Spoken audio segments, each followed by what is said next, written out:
Alright, it's Wade. Welcome back to In the Gutter. Merry Christmas. I hope you had a good Christmas and Happy New Year.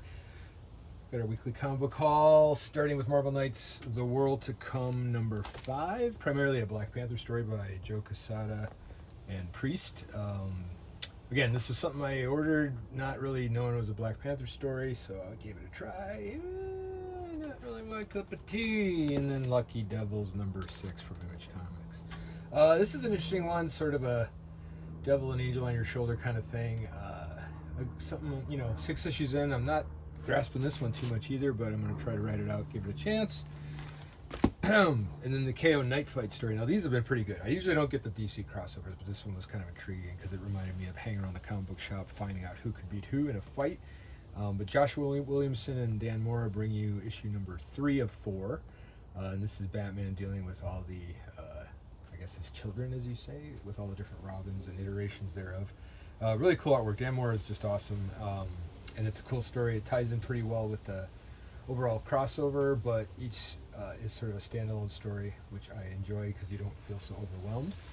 And then Batgirl, number 15, still dealing with Cassandra's side story. This is Tate Brownbill scripts and Steven Segovia interior artwork with a Riku Murakami cover. I'm enjoying this. It's very isolated from the rest of the Batman universe. And you get a deep dive with this character. And continuing with the newest reboot or volume of Batman, this is issue number 5. This is Matt Fraction's scripts.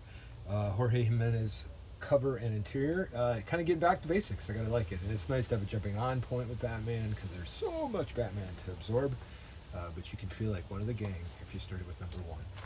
And then Poison Ivy, all the way up to issue 40. Hard to believe it's been going that long. Jessica Fong's cover with G. Willow Wilson scripts and a David Gian Felice interior artwork. This has just been a cool story. Again, Poison Ivy, they've sort of evolved her character, kind of a swamp thingy thing. You've heard me say it before. Still enjoying this quite a bit. 40 issues in. And I believe this is the last issue of Star Wars Boba Fett Black, White, and Red. This is issue number 4.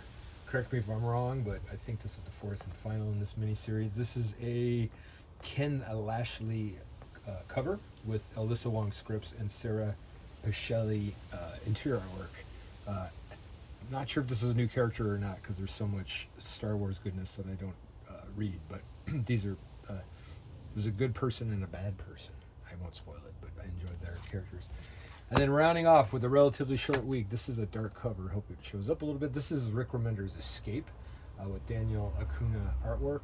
Again, trapped behind enemy lines, trying to run a mission. Sort of plays off the template of World War II, but it's anthropomorphic and dealing with fictional enemies, Axis and allies. 5 issues in, I'm digging this one. It has a lot of character stuff and some good suspense and action. Enjoying it quite a bit. All right, well, this is the last one for the year, everybody. So until next year, keep your mind in the gutter.